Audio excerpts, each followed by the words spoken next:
Good afternoon, everybody. I'm Susan Howard, the local Brookline attorney with a focus on domestic violence, and I want to welcome you to the Safety Net, Brookline Interactive Group's show dedicated to domestic violence.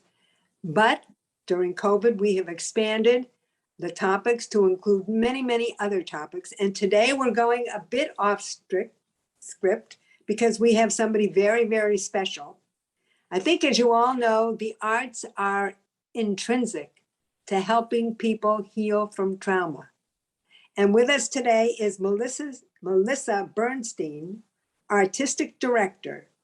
Melissa founded the Newton Theater Company in 2013 and has directed most Newton Theater Company shows, including Wonder, Our Town, The Song of Achilles, Charlie Brown. Let me see, I have such a list here. I'm not going to read everything. Ethan Frome, Under the Milkwood, a wide variety of theater. She was the founder and executive director of the Newton Youth Players, housed in the Newton Cultural Center at City Hall. Over the program's history, she has directed over 50 productions involving close to 1,000 youth actors. Melissa holds a PhD in theater from the University of Colorado at Boulder, an MFA in playwriting, theater education from Emerson College, and a BA in theater from SUNY SUNY Binghamton. Welcome, Melissa. We're thrilled to have you. Thank you, Susan. I'm so happy to be here. You've got quite an amazing theater. Did you ever act yourself? I did as an undergraduate, but and I did a little playwriting too. But I over the years, I found that the thing I love the most is directing and having my hands in every part of the production. So that's where I ended up. So you like being in control? Yes. Yes. Okay. How did Newton Theater Company begin? How did you even think about doing it, and how did you get it off the ground? Well, it really started with Newton Youth Players at City Hall. So the kids program started first.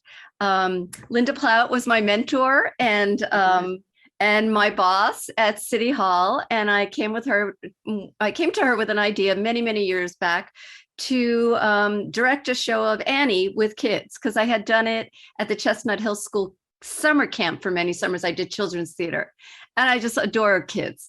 So she, in her, Linda Plout way, said, yes, let's try it. And so it was so successful. There was no children's theater program in Newton.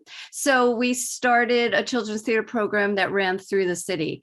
And so after a couple of years that was running successfully, I had an idea to the children's book Wonder, the young adult book Wonder. Such a beautiful book about a boy with special needs, was a huge hit. And I said to Linda, wouldn't it be amazing if we did a staged reading with adults and kids of the entire book? And she said, of course, let's do it. And so that was the very first Newton Theater Company production. Was it called Newton Theater Company when you did it? No, I don't even think we had a name then. We were just, it was run, we ran it, produced it through the city. And so we did that. The next one was Our Town. I said, Linda, what if I direct Our Town, Thornton Wilder's Our Town, in City Hall? And we even have the last act out on the back steps of City Hall, as if we're, in the cemetery, we're outside with the columns. And I said to her, what I want to do is triple cast it. So each act, different actors will play the same parts as they age. So we age the actors up appropriately. And more importantly, that it would be a huge community event. So we had the mayor come in. It was Seti Warren at the time. He had a bit role. We had teachers from Newton, police officers from Newton, residents from Newton, students who went to school in Newton. So that's what I wanted it to be, kind of like the city of Newton does Our Town. So that was our second show. Your theater company is now a community coalescer. It brings people together, because I attend that, and I'm from Brookline. I know Linda Plout. I knew her very well. She was an absolute force. If you had an idea, she would make it work no matter what. She was just amazing. So what are the types of productions? You've been doing something very special this year. You have monologues, and I saw something that you wrote, Our Tears Are the Same. I'd like you to talk about that because it was brilliant and so moving. Sure. So we've been doing and we'll continue to do shows that we call the Monologue Project. And that the Monologue Project is where we find a community in Newton, maybe voices that voices definitely we need to hear from, and maybe voices that not everyone is hearing from. And we create an evening or 2 evenings of theater with Newton residents telling their stories. So that we've done students of color, we've done Asian American women and girls in Newton.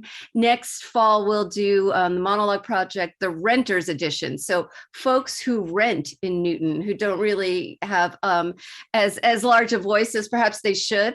But what I did that you're referring to this spring was called Our Tears Are the Same Color: Parallel Narratives of Bereaved Palestinian and Israeli Women.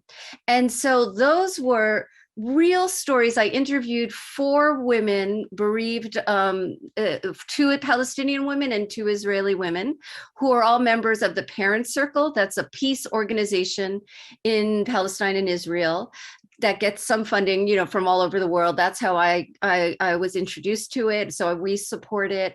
And they bring families together who have been affected in terrible ways by the conflict in Palestine and Israel now. So these are women, and it's women and men, it's everyone. But we are a woman-focused theater company. So I interviewed 4 of the bereaved women. 2 were bereaved mothers, 2 were bereaved daughters.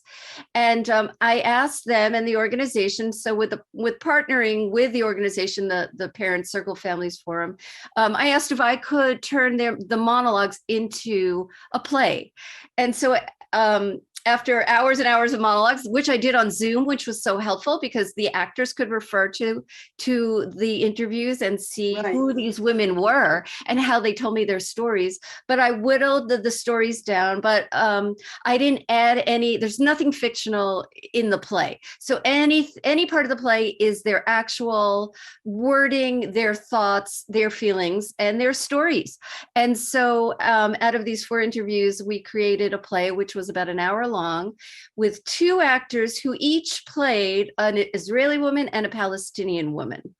And that was a show we did in April. And so that was phenomenal. Absolutely. Everybody was just, and so you, part of your mission, I think, are themes of social justice.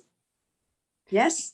Yes, absolutely. Yes. And what are you thinking of doing in the future if you want to share? And if you don't want to share, it may be premature. So the Monologue Project, we did it. We took a few years off, and now we're getting sort of we're it's the new normal, but for a while we were on Zoom. Now we're figuring out ways to still have live theater.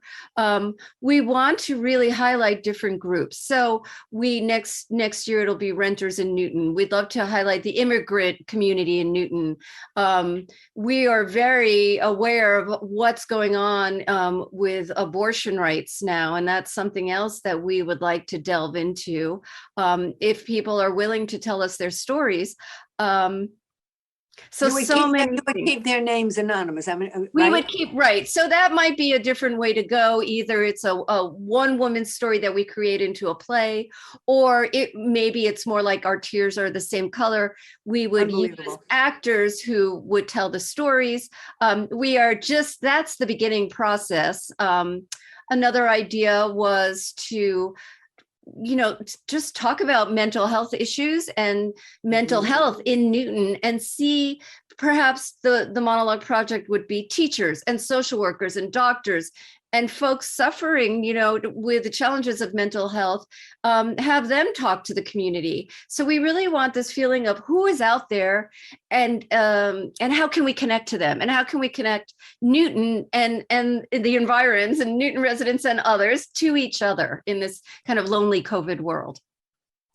I substitute teach at different areas in the state. dealing with mental illness. And yesterday I was at a hospital and there were 8 teenagers in the class. And I was absolutely shocked. And first of all, I want to tell you something. I've been doing this since September and I love doing it. And the students are smart, they're sharp, sorry about that. But anyway, yesterday a young student asked me, and we only go by first names, and he said, Susan, are there little kids in this hospital? I said, I didn't know. He said, I'm just wondering what happens to little kids with mental illness like I have. Mm. And I Wow. thought to myself, how brave of this young man. He just met me yesterday. He labels himself. He puts himself out there without any shame, which I thought was just amazing.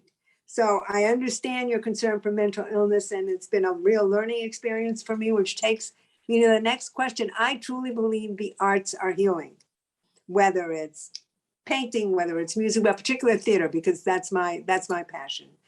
How do you see the arts helping those who have suffered trauma, say victims of domestic violence, say children with mental illness who know about it? I mean, when I was growing up, we never even said the word mental illness. So how do you see the theater helping these people? Well, in general, just seeing these issues talked about and acted out and performed on the stage in live theater, you're in the same space with the actors, so there's a sense of being in it together.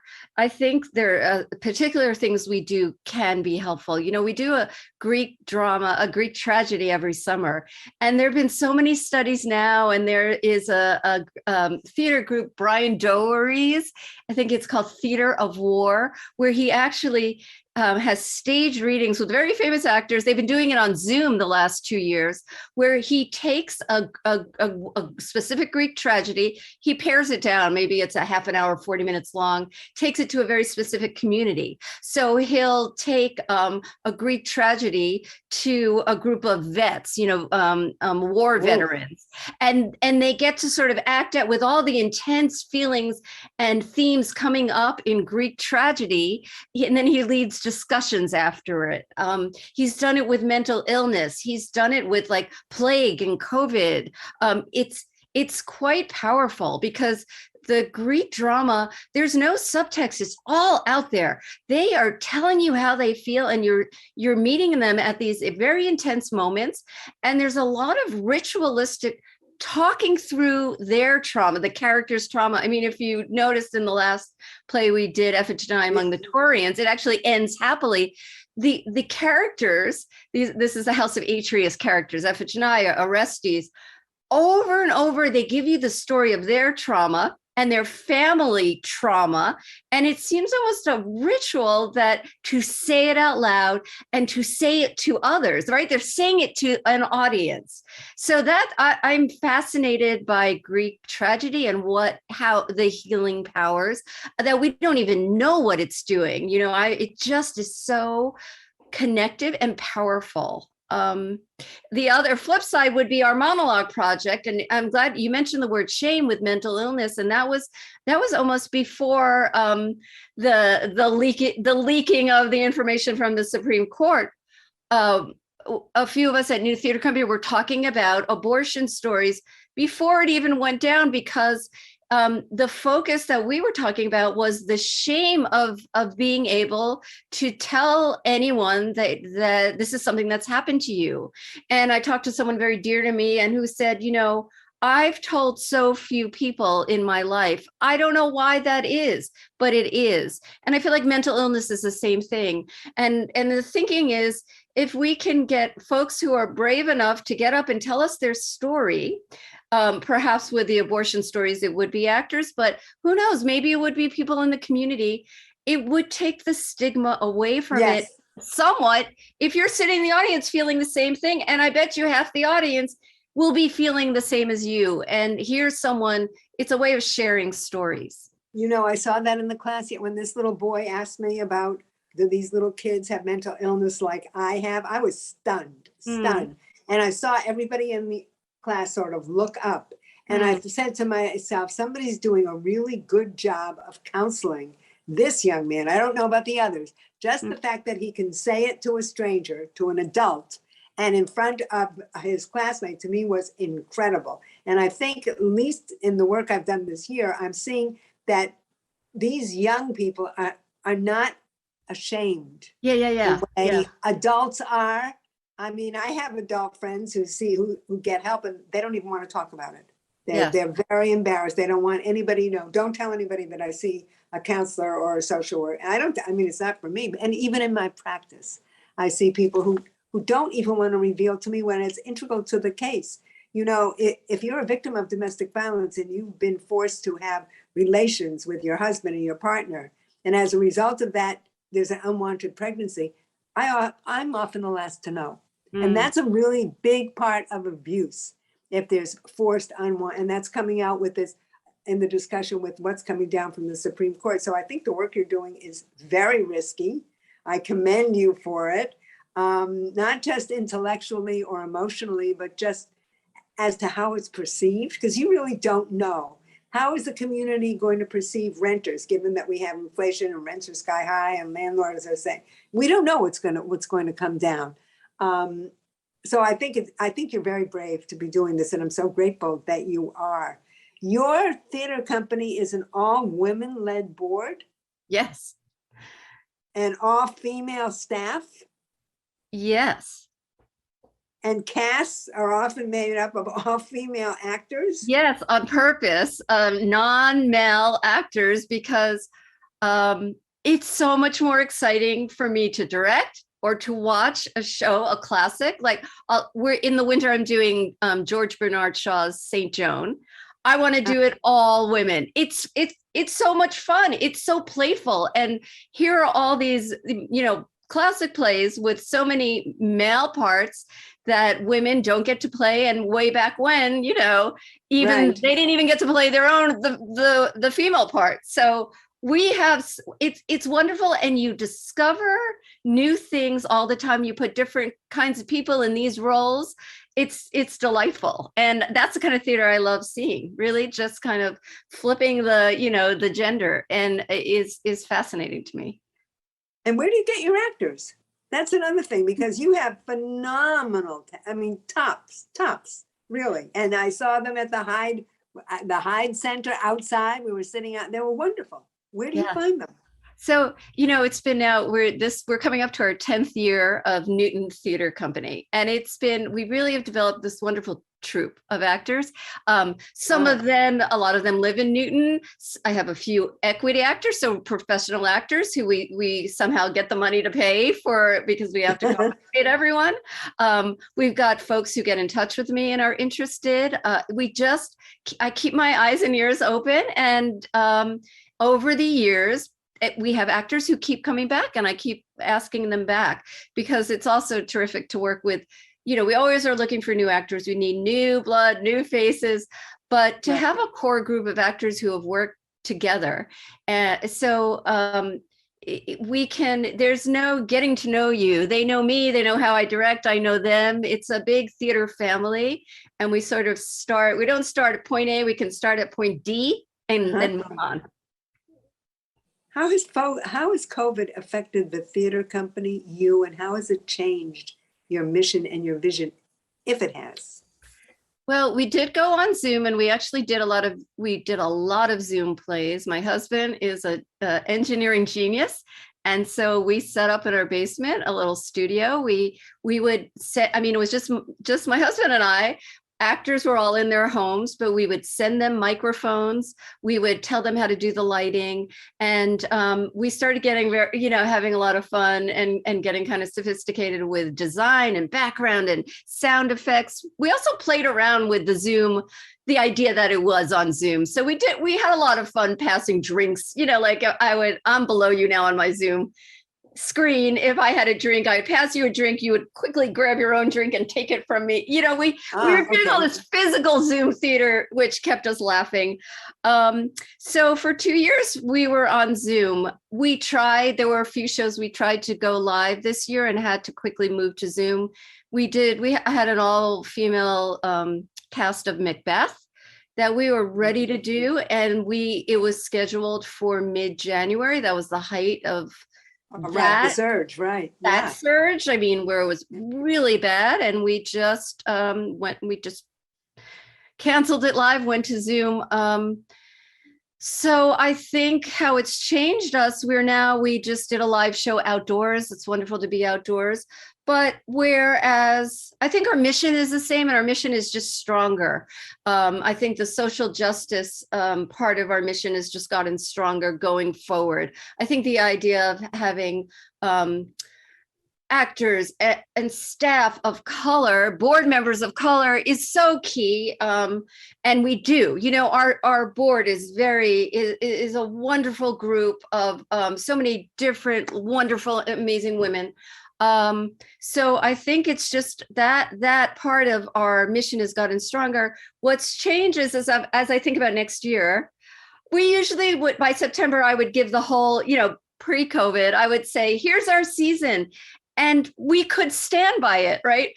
I think we'll do 4 or 5 plays, and we'll do the fall plays, and then we'll announce the winter play. We don't know when the surges are coming. So I don't want to promise anything too far in advance. I think we're more taking it, let's say, month by month. But we do have, ideally, we do have a season ready to go if we can do it. But Melissa, don't you think we're all in that boat? Everybody's sort of one step at a time, and then their head comes up, well, what's coming down? What do I have to worry about? I never thought we'd have to worry this summer. I'm supposed to go to an event tomorrow night, and I heard in a small room there are going to be 60 people. I'm not going. Just, whereas if it were a theater production, I would go. Because I understand everybody's vaccinated in the theaters, everybody wears masks, they're all very respectful. But when you go to something outside of a known entity, I think you're taking a huge risk.